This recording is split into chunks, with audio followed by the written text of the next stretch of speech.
Hello and welcome back to my channel. आज के इस वीडियो में हम पढ़ने वाले हैं मुल्क राज आनंद के बारे में। मुल्क Raj Anand was an Indian English writer who was born in the year 1905 and has died in 2004. मुल्क राज आनंद को इंडिया का चार्ल्स डिकेंस भी कहा जाता था। फ्रेंड्स, चार्ल्स डिकेंस एक इंग्लिश राइटर थे जो 19th सेंचुरी विक्टोरियन एरा से बिलोंग करते थे और उन्होंने बहुत सारे पुअर पीपल्स के बारे में नॉवेल्स लिखी, बच्चों के राइट्स के बारे में, उनके एजुकेशन और बहुत सारे अदर सोशल रिफॉर्म्स के बारे में लिखा।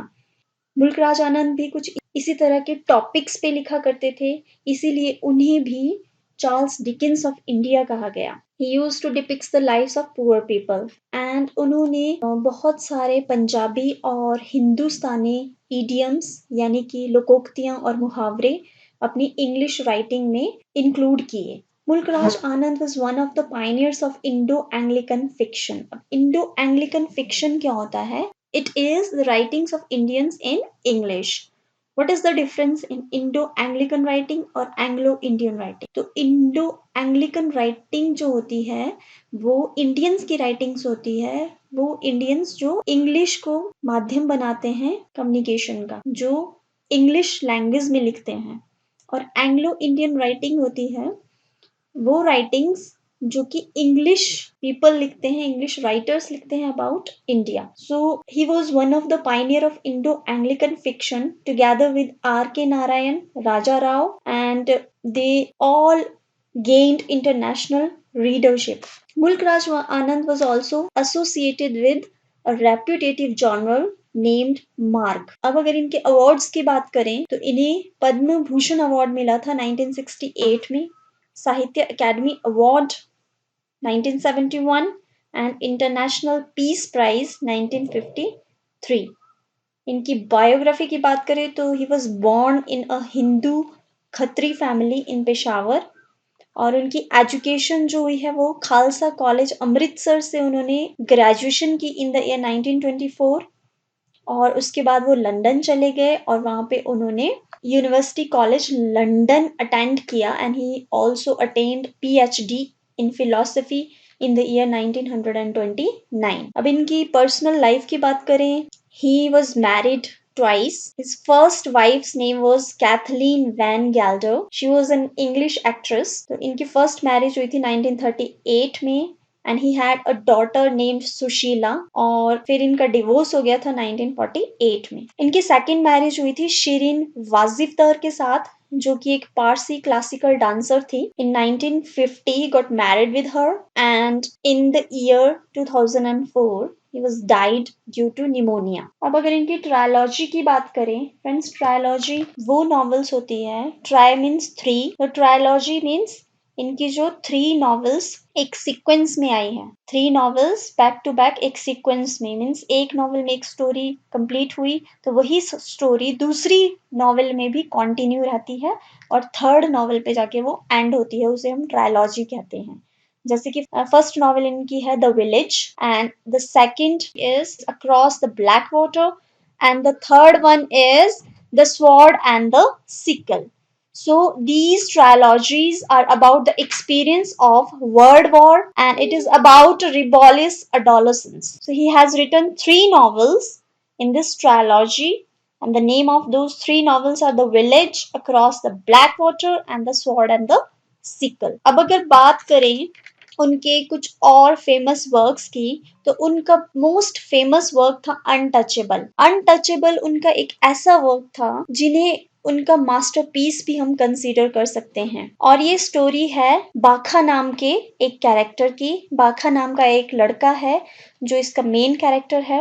अनटचेबल 1935 में पब्लिश हुई थी और इस नॉवेल ने मुल्क राज आनंद को भारत के प्रमुख अंग्रेजी लेखकों में से एक के रूप में स्थापित किया। इस नॉवेल को लिखने की प्रेरणा उन्हें अपनी रियल लाइफ इंसिडेंट से मिली जिसमें उनकी एक चाची का अनुभव था जब वह एक मुस्लिम महिला के साथ भोजन कर चुकी थी और उनके परिवार द्वारा उन्हें निकाल दिया गया था। तो आनंद की इस पहली किताब की कहानी कास्ट सिस्टम को खत्म करने के इर्द गिर्द घूमती है।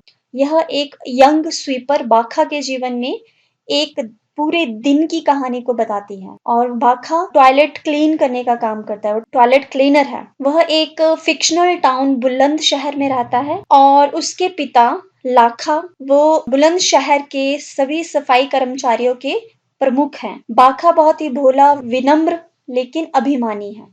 बाखा के दिन के दौरान कई छोटी बड़ी दुर्घटनाएं होती हैं जिससे वह मैच्योर हो जाता है और वो इंट्रोस्पेक्शन करता है। और इस नॉवेल के अंत में मुल्क राज आनंद अनटचेबिलिटी के अंत को एक बेसिक नीड मानते हैं कि यह बहुत ही इनह्यूमन और एक अन्यायपूर्ण दमनकारी व्यवस्था है। और ये स्टोरी, ये नॉवेल उनकी लाइफ में बहुत ज्यादा मायने रखती है। ये उनका मास्टरपीस कंसीडर हुआ है। अब अगर उनकी दूसरी नॉवेल की बात करें तो उनकी एक 1936 में नॉवेल आई थी जिसका नाम था कुली। और इस नॉवेल में जो मेन कैरेक्टर है वो एक 14 साल का अनाथ बच्चा है जिसका नाम है मुनरो। और इस नॉवेल में उसकी दुर्दशा बताई गई है गरीबी के कारण। और राजनीतिक व्यवस्था ऐसी है कि उसे बहुत ज्यादा टॉर्चर किया जाता है। तो इस नॉवेल में उसकी कहानी बताई गई है। उनकी जो नेक्स्ट नॉवेल है two leaves and a bird, it appeared in the year 1937। तो अगर two leaves and a bird की बात करें तो ये एक ऐसी नॉवेल है जिसमें दूसरी नॉवेल्स की तरह गरीबों के उत्पीड़न को ही मेन टॉपिक बनाया गया है। और ये एक किसान के बारे में है जो अपनी बेटी की रक्षा करने की कोशिश करता है एक ब्रिटिश सैनिक से। यह कहानी असम के टी गार्डन्स पर आधारित है। इस पुस्तक को बाद में देवानंद द्वारा एक हिंदी फिल्म राही के रूप में रूपांतरित किया गया और साथ ही अंग्रेजी में दी वेफेयरर्स के रूप में भी प्रकाशित किया गया। इस नॉवेल की स्टोरी कुछ इस तरह से है कि गंगू एक मध्यम आयु वर्ग का एक किसान है जो होशियारपुर में अपनी पत्नी सजनी, बेटी लैला और अपने बेटे बुद्धू के साथ रहता है। उसके ऊपर बहुत सारा कर्ज है। तो उस कर्ज को चुकाने के लिए वह कुली की नौकरी करने के लिए असम आने को तैयार हो जाता है। लेकिन यहाँ आने पर उसे पता चलता है कि यह एक चाल थी और यह नौकरी एक तरह से स्लेवरी सिस्टम है। एक तरह से स्लेव बनाने के लिए उसे दी गई।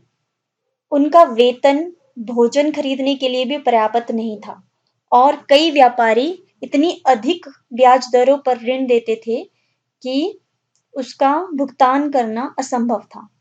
गंगू और उसके परिवार को अपना जीवन गंदगी में जीने और हर तरह के दुर्व्यवहार को अपना कर मजबूर किया जाता था जीने के लिए। और उनकी पत्नी जो थी सजनी और उनकी बेटी लीला, उन पर सेक्सुअल असॉल्ट्स भी होते थे अंग्रेजों के द्वारा। और क्योंकि उनका इलाज भी नहीं हो पाता था और वहाँ पे गंदगी भी बहुत ज्यादा थी, तो इस कारण वहाँ के जो डॉक्टर थे जॉन डी ला हार्वे, उन्हें चिंता होती है क्योंकि उस एरिया में गंदगी के कारण हैजा फैलने का खतरा था। वह प्लांटेशन के बॉस क्राफ्ट कुक को वर्कर्स की कंडीशंस में इम्प्रूवमेंट लाने के लिए मनाने की कोशिश करता है, लेकिन उसका कोई फायदा नहीं होता क्योंकि क्राफ्ट कुक का मानना है कि वर्कर्स जो हैं वो बहुत ही अमानवीय हैं और उनसे इसी तरह का व्यवहार करना चाहिए, जिसके कारण उस एरिया में हैजा फैल जाता है और उसकी पत्नी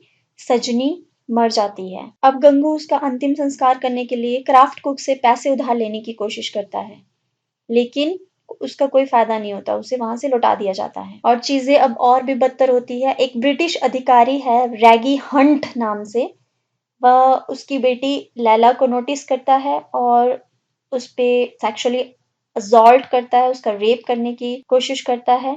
और जब गंगू उसे रोकता है तो वो गंगू को गोली मारकर उसकी हत्या कर देता है। तो रेगी हंट पर गंगू की हत्या का आरोप लगाया जाता है, लेकिन फिर अंग्रेजों द्वारा चलाए गए मुकदमे में उसे दोषी नहीं पाया जाता। और इस तरह से ये नॉवल एंड होती है जिसमें गरीबों की दुर्दशा दिखाई गई है।